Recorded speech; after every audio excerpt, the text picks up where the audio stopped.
हम सोते जागते हर वक्त मोबाइल को अपने बिल्कुल करीब रखते हैं और इससे होने वाले किसी नुकसान के बारे में हमें पता भी नहीं है। Mobile non invasive electromagnetic radiation पे काम करता है। प्रेगनेंसी में बहुत सी रिसर्च से बताती हैं कि ये लो लेवल रेडिएशन अगर कंटिन्यूस होती रहे तो माँ और बच्चे को नुकसान पहुंचा सकती है। मोबाइल के इस्तेमाल से होने वाले बच्चे में बिहेवियरल चेंजेस आ सकते हैं। इसी तरह मोबाइल का कंटिन्यूस इस्तेमाल माँ की ब्रेन एक्टिविटी को अफेक्ट करता है। अगर कंटिन्यूस या लॉन्ग टर्म यूज करें या वो लोग जो इस तरह की कोई जॉब करते हैं जिसमें उनको मोबाइल बहुत ज्यादा इस्तेमाल करना होता है, ऐसी फीमेल्स के सेल में लॉन्ग टर्म में सेलुलर लेवल पे चेंजेस आती हैं जिससे कैंसर भी हो सकता है। आजकल के जमाने में मोबाइल हमारी जिंदगी का बेसिक हिस्सा बन चुका है। सोते जागते इवन बाथरूम में जाते हुए भी हम मोबाइल को साथ लेके जाते हैं। लेकिन क्या ये मोबाइल प्रेग्नेंट औरत के लिए सेफ है, उसके बच्चे के लिए सेफ है या उससे कुछ नुकसान हैं? आइए इस बारे में आज बात करें। मैं हूं प्रोफेसर डॉक्टर सहर फातिमा। मैं कंसल्टेंट गायनेकोलॉजिस्ट हूं और मेरी सब स्पेशलिटी है बेऔलादी केसेस में और मिनिमल इन्वेजिव सर्जरी में यानी लेप्रोस्कोपी और स्टेरोस्कोपी में।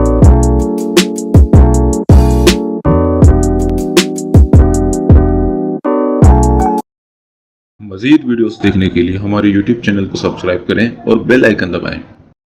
डॉक्टर से मुआयने के लिए दिए गए नंबर्स पर रब्ता करके अपॉइंटमेंट लें और क्लिनिक पर तशरीफ लाएं या फिर घर बैठे ऑडियो वीडियो कंसल्टेशन के जरिए मशवरे के लिए दिए गए नंबर्स पर रब्ता करें। एक प्रेग्नेंट औरत और उसकी फैमिली क्लिनिक में हमसे हर सवाल पूछती है, क्या खाना है, क्या पीना है, चलना है, नहीं चलना। लेकिन जो सबसे इम्पोर्टेंट सवाल पूछना चाहिए वो नहीं पूछते कि मोबाइल सेफ है कि नहीं। और उसकी वजह यह है कि मोबाइल आज हमारी जिंदगी का बहुत इम्पोर्टेंट हिस्सा बन गया है। हम सोते जागते हर वक्त मोबाइल को अपने बिल्कुल करीब रखते हैं और इससे होने वाले किसी नुकसान के बारे में हमें पता भी नहीं है। ऑल्दो के नुकसान बहुत ज्यादा नहीं है, तो फिर भी प्रेग्नेंट औरत को अपनी हेल्थ को 100% सही रखने की कोशिश करनी होती है प्रेगनेंसी में। और मोबाइल का इस्तेमाल माँ और बच्चे दोनों के लिए नुकसानदेह भी साबित हो सकता है। एक मोबाइल काम कैसे करता है? Mobile non invasive electromagnetic radiation पे काम करता है।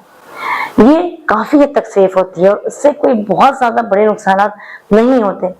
ये एक्सरे और सीटी स्कैन के मुकाबले में काफी सेफ है, जिसमें आयोनाइजिंग रेडिएशन यूज होती है जो हमारे सेल्स में जाके डीएनए चेंज कर सकता है। इसी कंपैरिजन में अगर मैं कहूँ अल्ट्रासाउंड यूज करते हैं साउंड वेव्स और बिल्कुल सेफ होता है और कोई रेडिएशन नहीं देता। अगर हम बात करें मोबाइल की तो मोबाइल में दी गई रेडिएशन काफी लो है। रिसर्च के साथ उसको इस लेवल पे रखा गया है कि किसी को कोई ज्यादा जानी नुकसान ना हो। लेकिन प्रेगनेंसी में बहुत सी रिसर्च से बताती हैं कि ये लो लेवल रेडिएशन अगर कंटिन्यूस होती रहे तो माँ और बच्चे को नुकसान पहुंचा सकती है। एक मोबाइल की सेफ्टी डिपेंड करती है SAR यानी स्पेसिफिक एब्जॉर्प्शन रेट। मोबाइलों के अंदर एक SAR होता है। अगर किसी मोबाइल का SAR ज्यादा हो तो उसकी रेडिएशन एब्जॉर्प्शन ज्यादा होती है और वो हमारे लिए ज्यादा खतरनाक होता है। मोबाइल के इस्तेमाल से होने वाले बच्चे में बिहेवियरल चेंजेस आ सकती हैं जिसकी वजह से बच्चा आगे जाके अटेंशन डेफिसिएंट सिंड्रोम का शिकार हो सकता है या ऐसे बच्चे हाइपर एक्टिव भी होते हैं। इसी तरह मोबाइल का कंटिन्यूस इस्तेमाल माँ की ब्रेन एक्टिविटी को अफेक्ट करता है जिसकी वजह से प्रेग्नेंट औरतें ज्यादा स्लीपी होती हैं, ज्यादा फटीग में रहती हैं, एंजाइटी और डिप्रेशन हो रही होती है, स्लीप साइकिल डिस्टर्ब हो जाती है, कंटिन्यूस हेडेक की कंप्लेन करती हैं और इसके अलावा उनकी मेमोरी भी कम हो रही होती है। मोबाइल की रेडिएशन यूं तो मैंने कहा काफी हद तक सेफ है, मगर अगर कंटिन्यूस या लॉन्ग टर्म यूज करें या वो लोग जो इस तरह की कोई जॉब करते हैं जिसमें उनको मोबाइल बहुत ज्यादा इस्तेमाल करना होता है, ऐसी फीमेल्स के सेल में लॉन्ग टर्म में सेलुलर लेवल पे चेंजेस आती हैं जिससे कैंसर भी हो सकता है। तो फिर आप क्या करें कि इन चीजों से आप बचें? क्योंकि मैंने कहा मोबाइल तो आप छोड़ ही नहीं सकते। आज के जमाने में अगर आप मोबाइल छोड़ देंगे तो आपको लगेगा आप पूरी दुनिया से कट गए। तो फिर आप ऐसे क्या करें कि इस रेडिएशन से माँ और बच्चे को बचाया जा सके? प्रेगनेंसी के दौरान लैंडलाइन का इस्तेमाल करें, मोबाइल का नहीं। प्रेगनेंसी के दौरान मोबाइल का इस्तेमाल कम से कम करें, लंबी बातें नहीं करें। अगर आप मोबाइल पे लंबी बातें करना चाहते हैं तो हैंड फ्री यूज करें या स्पीकर का इस्तेमाल करें। मोबाइल को अपनी बॉडी के करीब कभी भी नहीं रखें, खासतौर पे सोते हुए अपने तकिए के करीब ना रखें। प्रेग्नेंट के तकिए के नीचे रखा हुआ मोबाइल भी बहुत रेडिएशन एमिट करता है।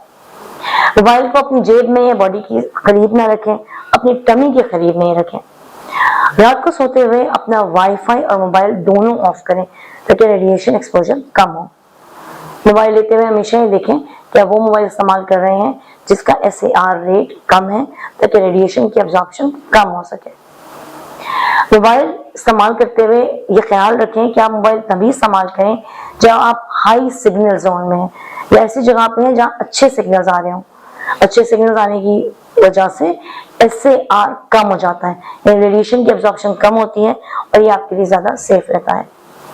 एक प्रेग्नेंट माँ की जिम्मेदारी है कि वो अपनी इंश्योर करे कि उसकी सेहत हर लिहाज से बेहतर है। जहाँ आप छोटी छोटी चीजों में अपनी सेहत का ख्याल रख रही हैं, वहाँ ऐसी चीज को इग्नोर कर रही हैं जो आपके कंटिन्यूस यूज में और लॉन्ग टर्म यूज में है। मोबाइल का यूज करते हुए एहतियात करें ताकि आप भी सेहतमंद रहें और आपका होने वाला बच्चा भी। प्रेगनेंसी या उससे रिलेटेड किसी भी इशू के बारे में अगर आपने मुझसे डिस्कशन करनी हो तो मैं अल्तमस जनरल हॉस्पिटल में क्लिनिक करती हूँ मंडे टू फ्राइडे 1 to 4 और Saturday 5 to 7 PM। Hope so कि आज मोबाइल के बारे में जो हमने बात की है वो आपके लिए फायदेमंद रही होगी और हमारे बहुत से लोग जिसमें प्रेग्नेंट औरतें तो शामिल है, लेकिन आम लोग भी अगर ये वीडियो देखें तो मोबाइल का इस्तेमाल कम करें या प्रिकॉशंस ज्यादा लें। अपना और अपनी सेहत का बहुत ज्यादा ख्याल रखें। शुक्रिया।